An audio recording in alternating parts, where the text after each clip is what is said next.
This is Bleav in Buckeyes. I'm Brian Browning with All-American Chimdi Checkwa. We got a very special show for you guys today. I don't know how you do it, but we did it. We multiplied the All-Americans on the show. Today we got with us from Bleav in Oregon, Zachary Neal, an All-American running back from Oregon, Jonathan Stewart. How are you guys? How was your holiday weekend? What's going on? Man, it was good, man. It was hot as I don't know what, though. It was definitely index of 100 plus in Charlotte. But yeah, it was fun though, man. The fam, kids. You know, I got a 7-year-old and a 3-year-old daughter, both daughters. Mm. My 3-year-old's at this place in her life where she can be taken places, and you know, and we can be confident in knowing that we all will have a good time. So it was a good weekend. What about y'all? That's good. Yeah. Man, it was good. Me and Chim pretty much spent the weekend together. Yeah, so for our fans out there, Chim celebrated 10 years of marriage, 10-year anniversary on the holiday. Congrats, man. So That's clap awesome. that up. Thank you. Yeah. And I grilled for him, right? We grilled for you guys one day. And hung out, saw fireworks. Okay, what kind of grill y'all was eating? What kind of food y'all was eating? Oh, I do it up. I do ribs, chicken, burgers, dogs. You know, man. Hey, I'm offensive lineman, man. That was a bad question. Offensive lineman. That was a stupid question on behalf. Brandon out here definitely eating. It'd be easier to name what they didn't grill versus they actually did grill. So. Yeah, we eating good. That's a blessing, man. Eating good. What about you, Zach, out in Eugene? It was good, man. Yeah, it was like Jace just said. It was hot, man. It's still, I think, like 102 outside right now. So we're and I don't have AC in this room that I'm in, so I've got a little fan going next to me, hoping it's not picking up on the microphone. But no, it was good. Opportunity to sweat. That's what it is. Opportunity to sweat. You guys need to move to Ohio. Ohio was like what, 80? It was good. I mean, man. it's normally like that out here in Eugene too, but we got a little hot stretch going on right now. Mm-hmm. Yeah, I got you. You hear that recruits is getting too hot in Eugene, man. Y'all getting too hot in Eugene. You hear that recruits, right? Nah, it's an opportunity to sweat. That's all it is, baby. That's why you got to change that verbiage. Yeah, that's right. The East Coast is fried up, everybody. Hey, but yeah, we'd like to say, hey, thanks for joining the show with you guys, man. Obviously, there's a lot going on between Ohio State and Oregon. A lot going on, a lot of new things for you guys, right? First off, you guys are joining the Big Ten. This will be your first year, ends the Big Ten. How's Oregon Nation taking that? Are you guys excited, or do you already miss the Pac-10 or Pac-12 rather, and playing and living out there on the West Coast? I think there's a little bit of both, honestly. I mean, there's some nostalgia.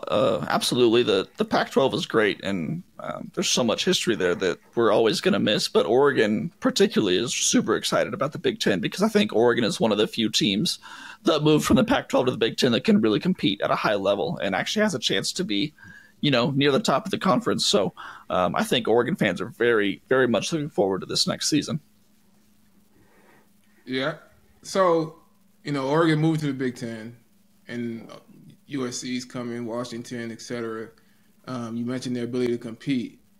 What is that competition like? You know, with Ohio State, just for our fans, you know, our biggest rival is Michigan, right? You go on Twitter, you type in Ohio State and Michigan, you see fans fighting on Twitter all day, every day. You wonder if these fans got jobs or, you know, how can they spend so much time on Twitter? But, like, Oregon, USC, when I think of the Pac-12, obviously last year was Oregon and Washington. But just from a recruiting standpoint, it seems like Oregon and USC would be the ones kind of competing for these recruits year after year. How do you guys view those other teams in terms of level of competition, competing for recruits, and really level in terms of Tier 1, Tier 2, coming over to the Big Ten?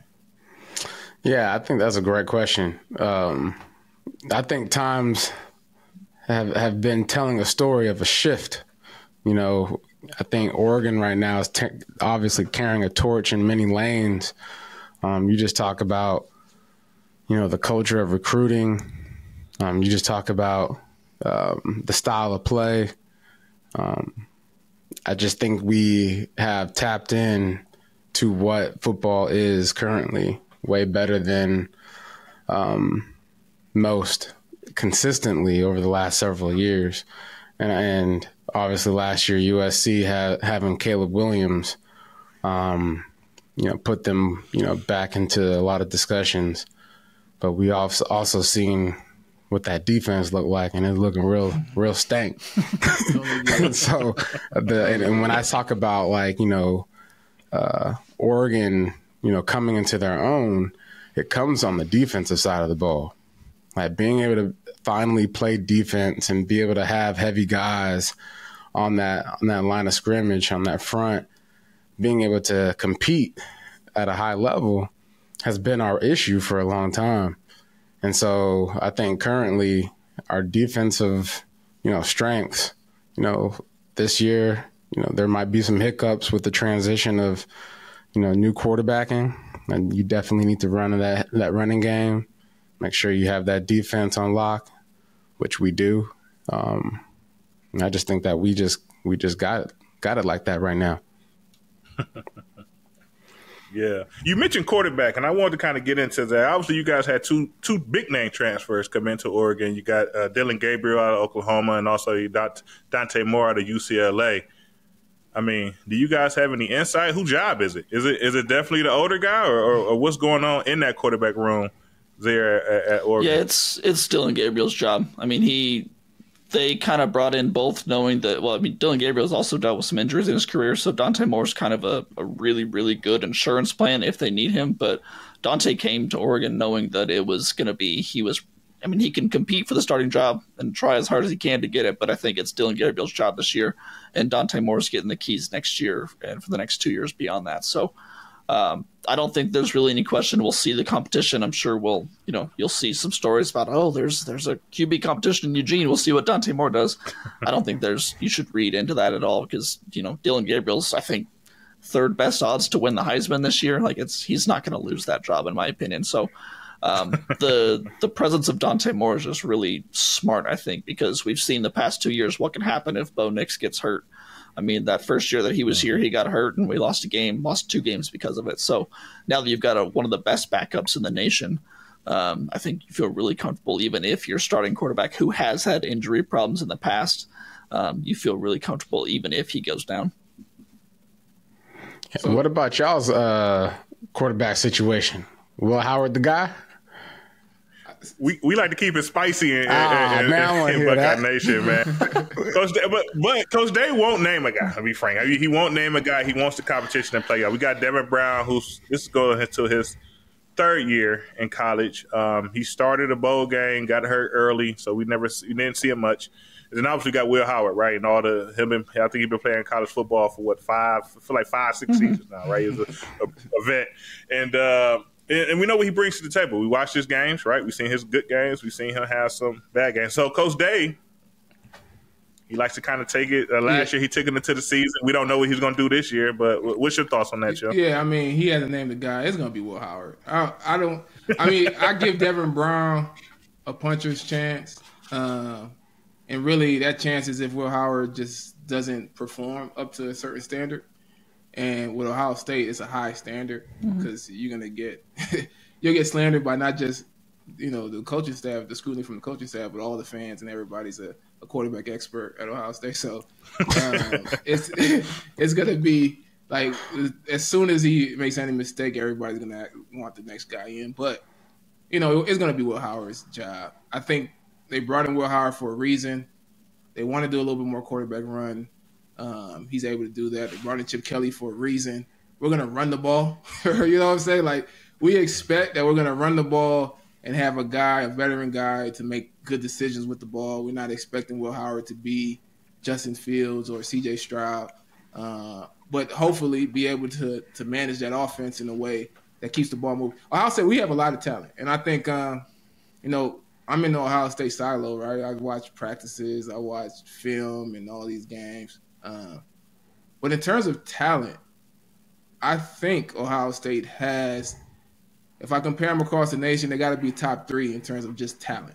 But at the same time, I've been peeking over at Oregon's talent, right? In terms of, what's coming back from that last year, what's coming in the transfer portal, and what's coming in recruiting. And And I'm interested. The thing is, it seems like every time I turn around, Oregon has another like big time either transfer or recruit coming in. And I just want to hear from y'all in terms of, how do you feel Oregon has done this offseason? So beginning with the transfer portal, and then really just from the recruiting. They seem to be elite across the board. It's been really impressive to see how good Dan Lanning is at adapting to this new kind of form of college football. Because it used to be, before the transfer portal was super prevalent, it was kind of like you had to build your team through recruiting. And I still think that's a major part of it, to build that depth and to get that blue chip ratio that we're talking about, and have so many 4s and 5 stars on your team to just to feel comfortable with that. But then Dan Lanning's done such a good job of using the transfer portal to kind of get the cherries on top, and to find your Evan Stewarts, to find your, Bo Nix, Bucky Irving, Dylan Gabriel, things like that. Those are going to be the playmakers. So they've got such a good base of depth just from recruiting over the past few years. I think 3 straight classes in the top 15, 2 straight in the top 10. And then you get I think they've got the number 2 transfer portal class in the nation. So yeah, he's done a really good job of just being at the forefront of this change and kind of figuring out how to operate that way. It's very fun to cover in the off season because it's always giving you something to talk about for sure. Well, what is he doing? What is he doing to secure across the board? Like, I'm interested. I'll put it this way: you look back. I go back to, when was that? January. No, like February. For what? Was it February, Zach? When everybody was making their moves, right? Yeah. Coach was getting up out of there. Coaches were quick, basically. Well, let me pause you real quick, Jason. Don't give too much away, because this is an Ohio State podcast. Don't be giving out Dan's secrets. We got to keep some stuff in house here. No, it was all seen, and he stayed. He simply stayed. That was January. And so he stayed, and it basically sounds off the noise that I got some business to take care of. And if I'm going to do that, this is where it needs to be done. What better opportunity? You know what I'm saying?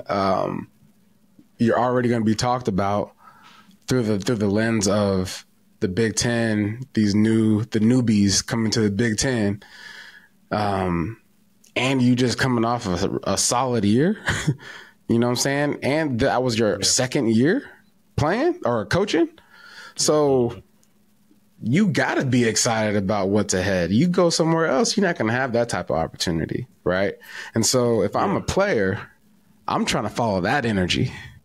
I want to be on that side. I want to be on the coach that really has a plan in place, to be on national stage. Because if I want to get to the league, guess where I want to be? On a national stage. So it ain't rocket science, is what I'm really saying. So for Buckeye Nation, so if you haven't been keeping up with things, it was rumored that once Nick Saban retired from Alabama, that they really wanted Dan Lanning to take that job. And it was, they started talking about numbers, you started talking about SEC and the money and the nation, what they could do, right, for a coach like Dan Lanning, young in his career. And he stayed the ship, right? He stuck with Oregon. And now he's there, obviously successful last year, and now we are looking for his future. But for me, I'm just gonna blame it. I'm not gonna give him all this credit because he's in the conference now. I'm gonna blame NIL. I'm gonna say he cutting checks out there. Him and Nike out there. Dog. They got a lot of money. We clean over here, man. We run a tight ship. We run a tight ship. And they're just paying these guys. Now, that was what y'all was doing back in the day when Ted Ginn.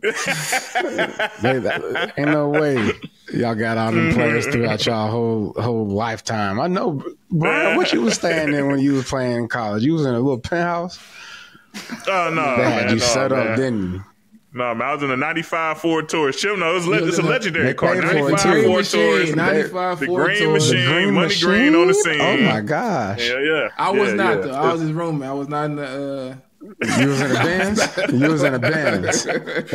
You was at your suite, your penthouse suite. He was classy. He had a Cadillac. Cadillac, classy. You had him on them things? Had a Cadillac on 24s, 22s. That was the the bowl money. They give us a little per diem and stuff. I went and bought me a car. Okay. Yeah, he had a little bit all of clean. Zach, he's an honest man now, so he was trying his best to be as honest as possible. So when he said per diem, that was really him saying them boosters over there was hooking him up. They're giving you car money as per diems. Yeah, it's like, oh yeah, per diem's usually 120, but we're gonna give you about 12,000. So on the money front though, because this is always the fan. And your shirt, see what the shirt say, right? Money. Man, you was intentional today. Money in the clutch, man. Money in the clutch. The Nike check. Okay. Oregon, Nike you check. Say thank you to Phil. Support. Yeah. Uncle Phil. So fans, whenever we lose like a big recruit, we're competing for recruits. Whenever Oregon closes a big recruit that decides not to go to Ohio State, and they go to Oregon, all you see underneath the comments is that Nike money. But so money is a part of college football. Everybody, I'd be a hypocrite to say something about money at Ohio State, right? But what has Nike done in terms of being a part of the program? Like, what is the impact from Nike, from your perspective? It's everything. I mean, it is a huge aspect of it. And I'd be lying if I said that, Nike and Nike money does not have a huge impact on NIL and getting some of these kids to Oregon. But that's not to say that other schools aren't doing the same thing. What I loved, 5-star receiver Takorian Moore committed to Oregon over Texas and Ohio State and LSU last week. What was hilarious to me is that afterwards, Texas fans are crying like, oh, you just paid him more. It's like, aren't you guys the people who just had lined up Lamborghinis for all of these recruits to walk by? It's like, all right, just admit that you lost at your own game if you're paying them. So, but no, just beyond the NIL too, it's the innovation and it's the investment in the facilities and the program and the uniforms and everything. They've been at the forefront of change. Oregon has been at the forefront of change in college football and innovation because Nike has used that as their platform to unveil new things and try new things. So, Oregon is not Oregon today without Phil Knight and Nike. So we do call it Nike University for a reason and Innovation U for a reason. So yeah, when it comes down to it, Nike really is. It's such a big part of it.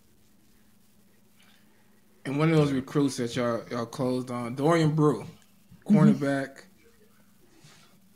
whose mother went to Ohio State.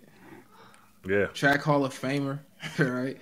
He lived in Ohio. He ended up moving to Texas last season, but he's an Ohio kid. He's probably has taken countless visits to Ohio State, right? So when he committed to Oregon, I think that was a kind of surprise for the Buckeye fan base and everybody, because all the reports said, leaning towards Ohio State and then maybe considering USC, Texas, right, as options. Any insight into, what happened there and how did you guys take it in general?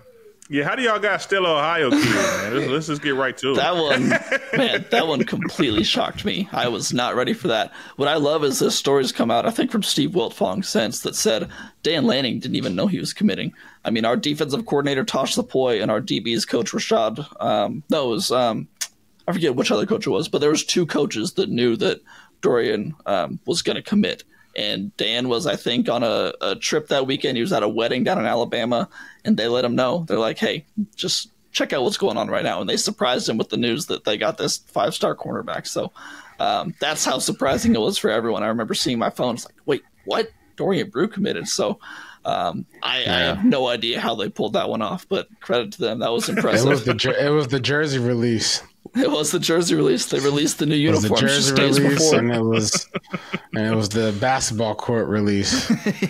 That's it. Yeah. So it's really, it goes back to the innovation, man. That's why he probably got up out of Ohio, because not too much innovation going on over there. No. And sometimes you need a little motivation for some innovation. Yeah. Nah, I just be messing with y'all, man. No, but that's, we know Doran was a part. He came on our show one time. He's a great kid, fantastic kid. And like he said, most guys, they go where they go. I'm not a big, follow the recruits and mad if we don't get a certain guy. But that one stung a little bit. Because once again, he's an Ohio guy. If you guys have been keeping up, we have not been winning our rivalry game over the last handful of years. And my biggest thing about that is getting the Ohio guys to come to Ohio State, and so they understand what that game means to kind of make sure they go out there and get the job done. And losing a guy like that to another team in the conference now, because before you went to Oregon last year, you don't see him unless you losing a guy like that to another team in the conference, we got to see that guy now. Yeah. So now it's going to be tough to see him in that green and gold. So do you think there's going to be a rivalry because of that? Like just an already built-in rivalry from the sense of fans? Last time y'all came to our stadium, y'all smoked us. So the rivalry is there, man. Yeah, but you guys are 9-1 against us. So Brian, you basically you kind of telling us that y'all been salty for the last 3 years, 4 years? 2021 is when that game was. 3 years. Mm-hmm. Salty. So I usually only go to maybe 1 or 2 games a season. Mm-hmm. I was like, oh, this is the first big game of the season. I'm gonna go to the Oregon game. Yeah. And to see us get smoked like that in the stadium, in the horseshoe. Mm-hmm. Yeah, I was at that game too. That was the only game I went to that year. Because I was disgusted after watching the defense put up the type of effort that they put up. So I don't anticipate that type of game again. To be honest, I'm just gonna be a win and a loss is whatever, but that type of loss, I don't anticipate that type of defensive effort, I should say. I got a question for you guys though. I know how Oregon fans view Ohio State. I mean, they kind of view Ohio State as the bar. And I mean, yes, we won the last game that they played against you guys, but Ohio State's still 9-1 against Oregon all time. So Oregon views Ohio State as a rival for sure. Do you think Ohio State, I know they're kind of gaining some respect. Oregon's gaining respect in Ohio State's eyes now with the move to the Big Ten, some of the recruiting wins, stuff like that. But over the past couple of years, how do you feel Ohio State fans have viewed Oregon? Are they kind of on the same level? Are they scared of them? Are they dismissive of them? What's that feeling like? I think Ohio State fans got a lot of respect for Oregon. And I think it really comes down to that recruiting because Ohio State fans watch all the recruits. Every 5-star, where they're committing to. And when you see guys, it seems like every time they announce a 5-star recruit, it seems like they always list over Ohio State nowadays. I don't know why. I don't know. I don't keep up enough to know how much they were really considering them. It's a recruiting tactic. But you see chooses Oregon over Texas, over Ohio State, chooses Oregon, kid from Ohio. And I think that kind of puts Ohio State fans on alert. Obviously, Michigan is especially now since we've lost them 3 times in a row, the goal, the focus is we got to beat Michigan. But I think there's an understanding or a feeling that Oregon is going to will potentially bump out Michigan or at least be at the same level from competing for Big Ten championship. That's interesting because and not just now, really for the foreseeable future, just based on how recruiting and those things are going. I feel like Oregon is in the exact same spot because Oregon's also lost to Washington, their biggest rival, 3 times in a row now. But going into that, going into this year, Washington's kind of taken a step back against Michigan. Obviously, after the national championship, thank Michigan. We're so happy they beat Washington in that national championship game. I know you guys aren't as happy about that. We are not. I know you're not happy about that. But I feel like both Washington and Michigan, our biggest rivals, have taken a little bit of a step back now. So while Oregon and Ohio State are going into that game, going into the season knowing that that's probably the biggest win they need just to kind of buck that narrative, the biggest game is going to be Ohio State and Oregon in Eugene this year. Mm-hmm. Yeah, and I second that. I think Chim was kind of, I don't know, I'm a little bit more fired up about it than Chim is, to be frank. I feel like Oregon is coming into the conference.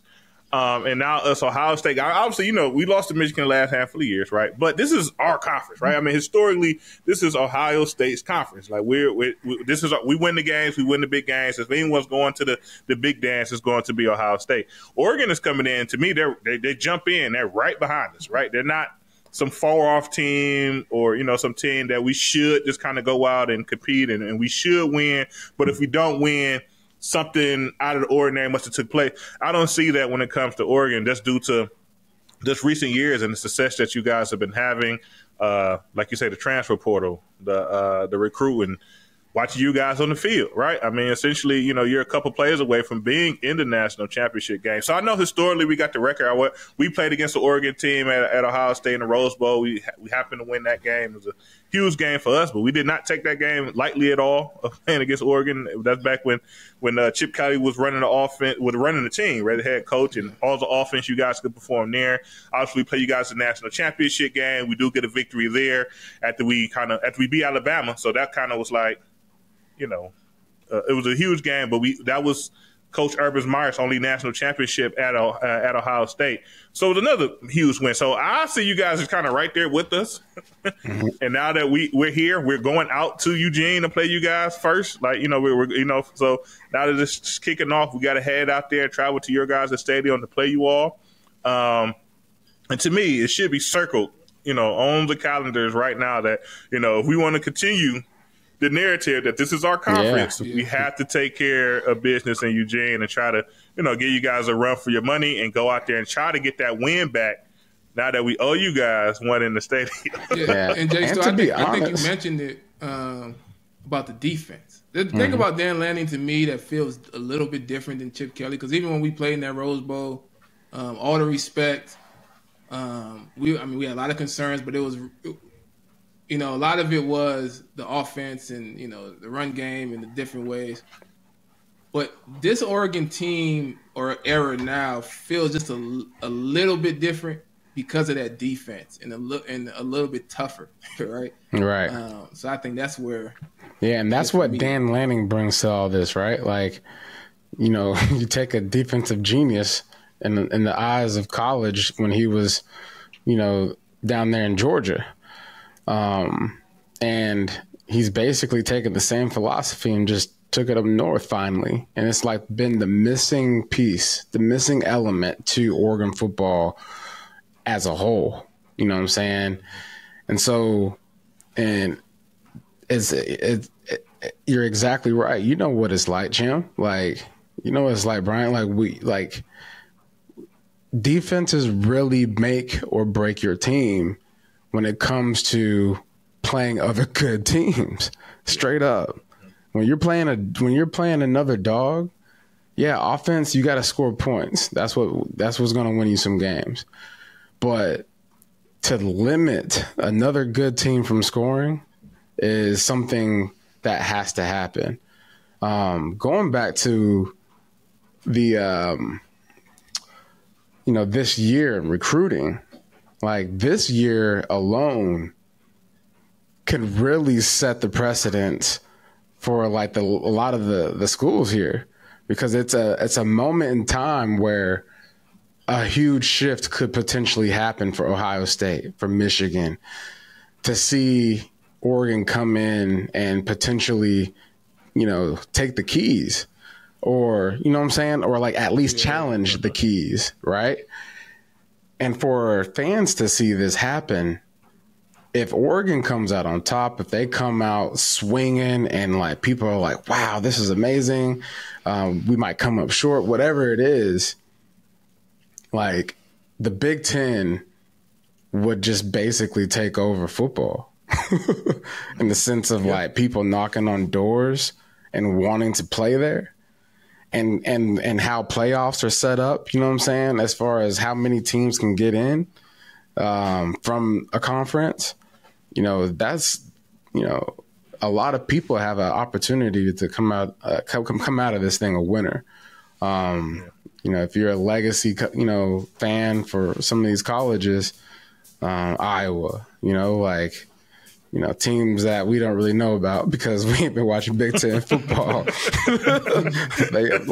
But Zach, you were saying last week, I forgot what team you said, Indiana? What'd you say? Yeah, Indiana. Yeah, you're like, watch out for Indiana. Well, let's be careful. I did not say watch out for Indiana. But you know, like in my mind, it makes sense though. Like eventually, you might have to say that. They do have a new head coach that could be good in the next few years. That's what I say.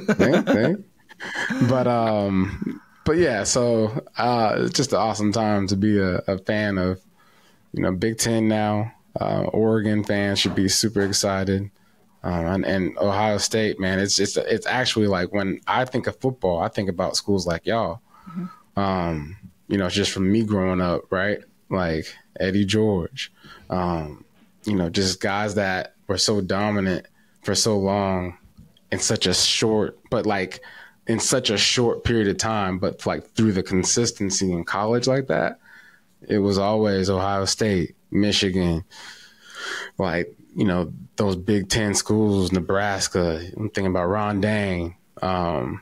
You know, I'm listing out these running backs because that's really kind of what you think about when it comes to football. It's smash mouth, hit them in the mouth, and play defense.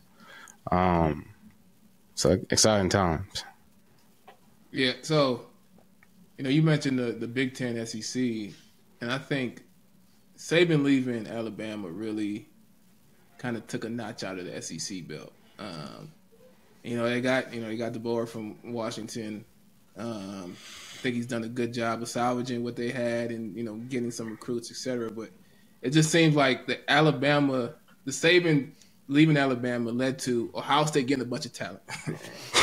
And then Ohio State getting the recruits out of Alabama, they getting the Alabama players. Caleb Downs. Caleb Downs might play running back, they said. And we got 2 recruits out of Alabama, and then now Ohio State's roster is stacked, you know, from recruits, transfers, that some guys you thought we were going to get end up going other places. And I always assumed, you know, the Saban leaving was going to benefit Georgia, was going to benefit Texas. But it seems like Oregon's cashing in, Ohio State is cashing in. And like you mentioned, if Oregon is at the top, Ohio State's at the top, Michigan's still there. I don't know what happens with Washington and USC. Nothing. Yeah, nothing. But, you know, just the SEC, I mean, it's still going to be a really good conference. Obviously, Georgia, LSU. But it's not the same. But it's just not the same. It's really not the same. My question is, Dan Lanning is a top what coach in the Big Ten and in college football, in your opinion? Numero uno. Just two and I have different answers. He's number one. If you, in all seriousness, you look at the impact of a coach. A lot of people will say, "Oh, he came in and he had like people there already." But if you look at the defensive side of the ball, like I've been trying to tell y'all, like this man came in here and literally like reshaped and reformed our defense and made it something exciting to watch. You know what I'm saying? And so if I have a son that's in a situation like this, you have to analyze like these teams from a whole different standpoint than just what the legacy is, what the trends are. You got to look at what changes have actually happened underneath this coach. How many kids have been developed into NFL players? Like how do they win their games? You know what I'm saying? Because if I have a son that's going to play on defense, I got to make sure he's going to the right coach. You know what I'm saying? These are important years for kids to develop. And so to me, I look at that as the fact that, you know, yeah, some might say, oh, it's easy when you get into a good situation, you have a good roster, but there's also a lot of pressure there to maintain that, and not just maintain it, but to grow it. So yeah, that's my case. Where I would differ, I think that 3 to 5 years from now, Dan Lanning can absolutely be that number one coach in the nation. Right now, I would probably put him top 10, maybe top 5 if you're feeling really ambitious. But I don't disagree with anything that Jay Stu said, but he just needs to prove it on the field. this is still a coach that, as good as he's been, as great as the transfer portal and the recruiting have been, he has not beaten his biggest rival. He has not won a conference championship yet. He won a championship as a defensive coordinator, but he's yet to do the actual tangible things on the field, which is why I can't put him up number 1, number 2, number 3. Maybe if you want to put him top 5, I won't argue with you, but I would put him somewhere in the top 10. Just because I think you can't disrespect what some of those other guys like Kirby have done, like Ryan Day. I mean, Ryan Day is 56-8. I mean, that's not nothing. So, I mean, there's people that are so established in the sport that I think you can't just toss them aside because this guy, Dan Lanning, has some promise and recruits really well. Yeah, if we're going to talk about coaches ever, then nah. But what have you done for me lately is what I be doing and is what this game is really about. And, you know, Clemson, yeah, it's great. You've been doing a good job over there. But lately, it ain't been working out. You know what I'm saying? And coaching changes. Players change. There's so many things that you have to stay attuned to. That's part of the talent of coaching. Like being able to tap in with these young guys. You know, I feel like college is changing way more than NFL. You know what I'm saying? In the sense of culture and like all the things that these kids are into and staying on top of all that. And having the systems in place and the policy within your organization to make sure there's a lot of checks and balances to keep these guys playing football and playing it at an elite level. So there's more than X's and O's when it comes to coaching. And I think he got that. And let me throw this at you, Zach. So Buckeye Nation, right? You know, you just gave Coach Day a nice shout out, you know, for his record here at Ohio State. There's people, and I'm not talking about like a couple. A lot of people that said Coach Day needs to lose his job because he has not won a national championship. He lost the last several games to Michigan. So it's kind of like, you know how you say Dan needs to kind of, you know, check these boxes and win these things. Buckeye Nation has that same, not all, but some of Buckeye Nation has that same mindset towards Coach Day and say, hey, you haven't won the big one. So that's not good enough. And because of that, we might need to consider bringing someone else here for this position. And it's about 50% of Buckeye Nation. Yeah, that's his ball. That Ryan Day is on the hot seat this year. Year. And what you need to say to them is, what are you going to do that's better? I mean, you get Ryan Day out of here. Who are you bringing in that's better? Like, yeah, and what I'm talking about Dan Lanning with that, I think he needs to win those games. That's a great answer. But it's not like he's going to be on the hot seat if he doesn't, you know, win a national championship in the next 2 years. He's still one of the best coaches. Ryan Day, I mean, for anyone who thinks that he should be fired or anything with a, you know, 56-8 record and just all the successes he's had, it's like, all right, man, have fun in the coaching interview rooms and trying to find someone who's going to do better than that. Like, yes, it's a game with an oblong ball that bounces different ways every time. Sometimes it's not going to bounce your way. That doesn't mean you change things. You keep going at it. You got a system that's proven to work. Keep at it, man. I mean, Ryan Day, the best judgment you can have is how quickly is he going to get hired by someone else if they fire him. And he would be so quickly hired by anyone who wants an elite head coach. So I think Oregon fans would love if Ryan Day was no longer at Ohio State. That would be a great thing. Terrible for you guys. Let me throw this at you, Zach. This is Buckeye Nation. So they'll say, yeah, we could fire Coach Day because Nick Saban's available. We just bring in Nick Saban for the job. And we just keep rolling from there. Our short list of coaches would be like Nick Saban, Bill Belichick. Bill Belichick. He's available. Out there too. Yeah. And Coach Rivera. Yeah, that'll be the list. Yeah, Mike Vrabel, right.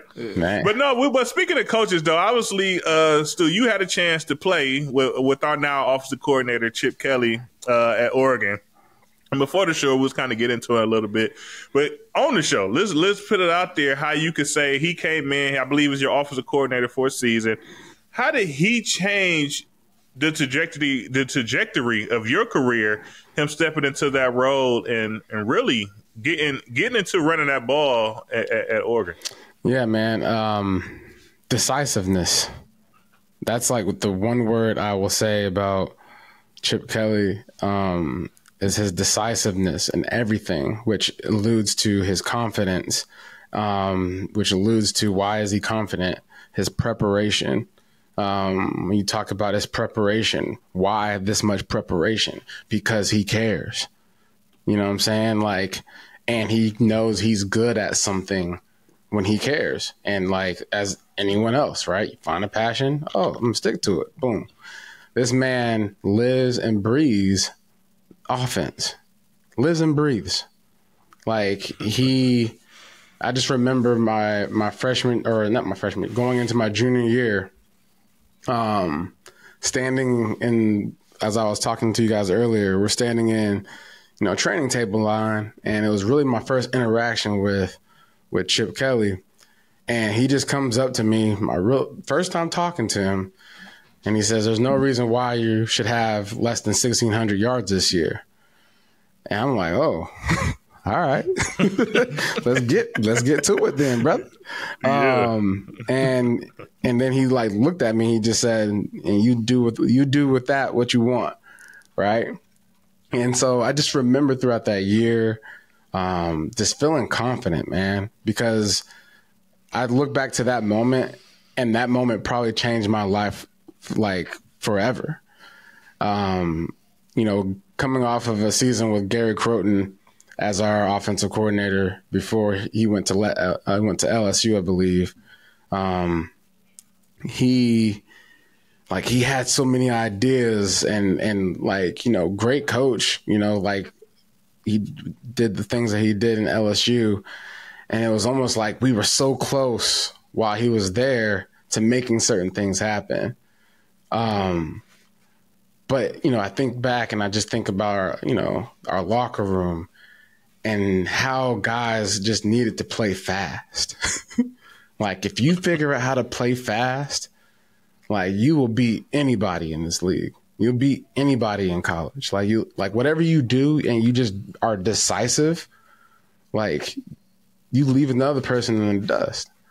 And so for me, he got me to play fast, got me to think fast, got me to be confident in what I see. Coach Campbell that year came up with a plan of us sitting in dark rooms, following lasers on the wall just to be able to react quick and to hit those split second back cuts or whatever. But just a man that really knows the game, but just eludes, like, hey, you better get your butt up. We're running. Next play, get up. We're running. Next play, get up. Our conditioning changed. Like, I just remember, like, Coach Rad one summer, we were just on the field, just going back and forth, touching lines. And it was basically getting us conditioned to have that, that tempoed offense. And, our defense loved us. Right, Chim? Would you like that? If we just went down and scored real quick? Yeah. I remember playing Oregon and being so tired. Like, just dying on the field, and then LeGarrette Blount fumbles, and I'm like, I get a break. Man. But, yeah, I mean, and I think that's why, and without knowing the ins and outs of it, just seeing from a distance, this is why I was excited about Chip Kelly. I think last year, one of our biggest, we had issues at quarterback, but I think our biggest issue was a consistent run game. It seemed like there was a lot of confusion. They weren't in sync. You had a lot of talent, and it just wasn't being utilized properly. Yeah. Because it just seemed like, and I don't put it on the players. I put it on the coaches. I feel like they weren't as prepared. Guys weren't as prepared as they should be. And when Chip Kelly walked in that door, I'm like, these guys are going to be prepared. Like, they're going to be prepared to execute runs, and we got the running backs to do it. So, what you just explained is the reason why Ohio State is going to win the Big Ten this year, and possibly a national championship. Well, he fell into that, didn't he? I heard it. He fell into it. Like, I'm gonna let it go. Nah, we like that though, man. Like, you got the little locker room chatter won't hurt. Can I get my 2 cents on Chip? What's interesting to me is, it feels like, this whole podcast, there's kind of been an arms race between Ohio State and Oregon this year. Like, oh, you guys get Caleb Downs. We got Evan Stewart. You guys got Will Howard. We got Dylan Gabriel. It's kind of like, all right, who can level up the most of the transfer portal? I think the biggest addition was by far Chip Kelly as offensive coordinator, because, I feel like his stock is kind of low right now as a head coach, because he didn't, ever since Oregon, he's kind of been, this feels like a harsh way to say it, but failing where he went. He didn't succeed with the Eagles. He didn't succeed with the 49ers. Yeah. Didn't really succeed to his standard with UCLA. Now he's somewhere at Ohio State, and he kind of feels like he just said, you know what? I'm done being the head coach. Let me focus on just offense. I'm not recruiting like I had to at UCLA anymore. He's still gonna recruit. He's still gonna get the players he needs, but that's not his main focus. Now he's just saying, all right, give me my X's and O's, give me a clipboard, let me coach this offense. And that's the scariest thought of all, because when you get him, that offensive mind, that offensive genius, just focusing on X's and O's, it's like, okay. He might come up with something completely different. I think that when the news, what is this? Yeah, when the news came out that Chip Kelly was going to Ohio State and taking that step back at Ohio State, at the offensive coordinator, Oregon fans were like, oh, okay, this is, because Oregon fans know as well as anyone that this man is an offensive genius. So it's they're gonna have all kind of crazy formations. It has me nervous, and Oregon fans nervous for sure. On the numbers, boy. But no, I gotta say this, because if not, I feel like I'd be a tad bit of a hypocrite. Now, when Coach Kelly was first announced as the head offensive coordinator, I was a little bit leery. I didn't know how to feel about it, and I'm just kind of taking it back to his Oregon days. I remember watching his film, and I remember one year we was getting ready to play USC. And we was watching Oregon film. And like you say, Stu, you guys was playing fast, right? Playing really fast. And I just remember watching the offensive line. It's kind of like, they was doing things, but it was like I couldn't quite understand, like, the exact scheme of the blocking scheme. It's kind of like they running a guy here, they run a guy here, then the running back hit in the middle, and he just take it to the house. And I was like, it's kind of confusing. But I had to kind of take a step back and just kind of look at UCLA, how he kind of transformed once he kind of went to UCLA, and how well they ran the ball. And we know UCLA, when it comes to talent, they're just not there with everyone else, right? But he was able to get the job there. Yeah. So, man, like I said, so excited about it. Excited about it. And, I don't know. I'm back now? Yeah, you're back. Yeah, you cut off like Forrest Gump. I'm back now. If it's still recorded, it was good. It was good in between there. Okay, but good. I was a little bit leery. And I learned about at UCLA, like, this guy did step up his game. He did improve, and I know that he would definitely help out our offensive line. Me being the offensive line guy, that was our biggest issue last year. Chin didn't want to kind of dive right into it. But up front, it just seemed a lot of times we just did not know what we was doing as a unit, and it showed in crucial times when it came to protecting the quarterback and definitely in our run game and keeping it consistent. And that's when I say decisiveness. That's what he's going to bring to the table. I mean, you can. I feel like a guy that you might want to talk to one day is Jeff Schwartz, because he took a guy like Schwartz and that offense, like our offensive line coach, they came together and really made our offensive line something like very unique. We had some quarterback injuries that year, but we went to the Sun Bowl and played. Oklahoma State? No. No, who was it that year? My last year to the Sun Bowl. I forget. USF? Was it USF or UCF? UCF. Yeah, Don't UCF. matter. Don't matter. We beat them, the dog and Florida guys. But we were banged up. We had no quarterback. We had Justin Roper. Not that he's not a quarterback. Obviously, he's a quarterback, but he wasn't. He was our fourth string quarterback. And we still like waxed, this bowl team because we were decisive up front all year. and you got those, Bryant, like you come into a new scheme, things are moving fast. Yeah. Like defense is moving, doing stunts, carrying on. You don't know which way certain guys going to go, and you're expected to know based off of their front and where the secondary is. And it's a lot for a young guy. And to play fast, simplify the game, that's what he does. He simplifies it. he's going to make these guys comfortable in, and it's going to seem a little odd, but when you play fast, you get comfortable knowing what you're supposed to do, because if not, you're going to be lost. And they're going to find you, and you ain't going to be playing. Yeah. I guess that's good. The last thing, just to we have a rival that we like to pick at a little bit. Well, how do Oregon fans, Oregon Nation, Oregon world, how do you guys view Michigan? Obviously, they're coming off a national championship, so and really good years. And we lost them 3 years in a row. So yeah, we treat Michigan like a little stepbrother. Jay Stu's got good memories of Michigan. Jay Stu said that was the quietest he ever heard the Big House. Ever heard 100,000 people. You got a little brother, right?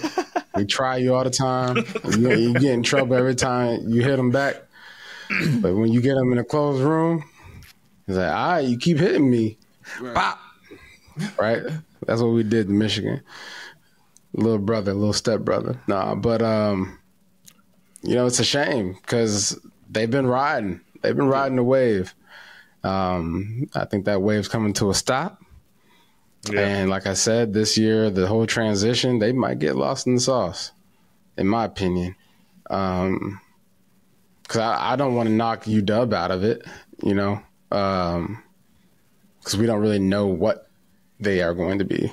Not good for the foreseeable future. But in this year alone, when you might have high expectations of a fan as a kid growing up watching Michigan, and all of a sudden you get to watch them fall apart during some real pivotal years, recruiting is a whole another ball game for the pressures for Michigan. So yeah, dog. Yeah. I wanted to bring this up, and it's kind of unique. And we mentioned we did a show, we was talking about you guys recruiting a couple of shows ago, but we was kind of looking at the class, looking at the players. No one from the state of Oregon is on a recruiting class in this coming year.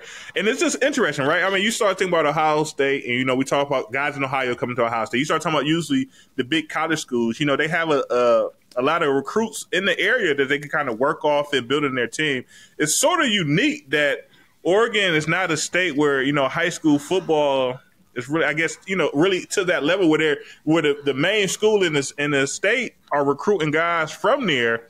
I mean, do you guys have a thought on that? I know you played your high school ball up in Washington, so that's in the area, but still not, in the state of Oregon. Yeah, man, look, we ain't got a lot of it's okay, Brian. You being so respectful. You being so kind. We can say it. You need good players to win. You need good players to win football games. And, you ain't going to find your 5-star recruits out there every year, Just a little colder up here and a little wet. It's cold in Ohio and Nebraska, and it's like snow, right? So it's like, okay, we get it. We actually can probably, get faster running in the snow. But running in the rain, like that just doesn't happen. That doesn't happen well, especially when it's on wet grass, muddy grass every day. But so I'm blaming it on the weather elements of why we don't have good football college recruits every year. Yeah. When Dan Lanning took over the job, one thing he said was that their biggest point in recruiting is they need to keep the talent at home. Like if the talent from home at home, but I don't think that just says much about Oregon alone. That means about Washington. That means getting the top players from Washington, which they have done. Washington's a decent school or a decent state when you get players, but mainly I think that's talking a lot about Southern California too, which is what they've done. They've got a lot of high 4-star, 5-star players from USC's neck of the woods and from Mater Dei and schools down there. So if you're gonna build a team just based on local talent, you're not gonna have a winning team from Oregon, because I think in the history of Oregon, there's maybe been 4 or 5 stars ever, and there's like just a handful of 4 stars every year.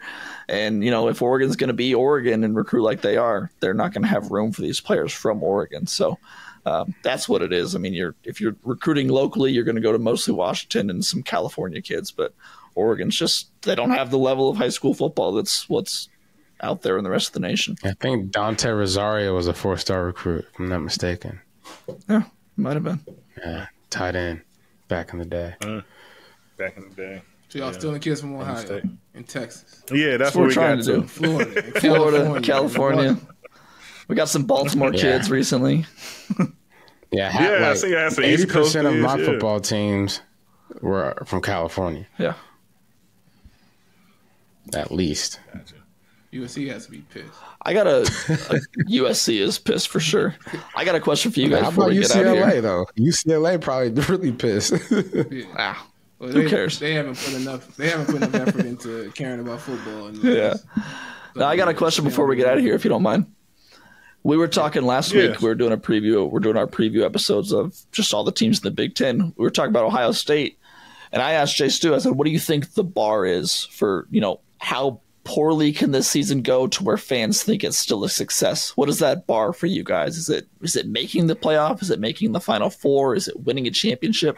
How far do you have to go to consider this season a success? At the very least, beating Michigan. Okay, got to beat Michigan. Yeah. Either finishing first or second in the Big Ten, but not losing to Michigan. So it would have to be somebody else, and it has to be somebody respectable. Okay. So it had to be Oregon, or if there's another, or if Penn State decides to actually take the lead, which they won't. They'll still continue to be a good team. That won't be great. Mm-hmm. And then I think finishing somewhere around the Final Four probably would be a success. That's what we thought too. We thought it'd be a Final Four run. Yeah, and I'm tough. I'm tough on Ohio State, right? And the fact that I just feel like we should win every game. Like we should, when we go out there, we should win every game. Now, obviously, it doesn't happen. The ball sometimes does not bounce your way. You've never at Ohio State when you play. You've never had a season where you won every game. Yeah, I know. So why are you going into the season? Going into the season, then we felt like we could win every game. As a player, that's how I look. I view it like that. Like, hey, the mindset. If someone asks me, they about to win this game. We're gonna win this game. Yeah. So I really just piggyback Chip. We should get to the playoffs this year. You could definitely lose a game, like, especially for the teams that's ranked really high, Ohio State, Oregon. If we lose one game, we still get into the playoffs, most likely, right? Get into the playoffs. Win at least a game in the playoffs, and then kind of take it from there. Looking at a national championship, we have the team to win a national championship, in my opinion, especially with Chip Kelly and he getting our offensive line together in our run game. We just need to, once again, limit our quarterback play. Limit it. Lean behind our defense, lean behind our running game, keep the quarterback out of it till we really need it, and we should be fine. Good stuff.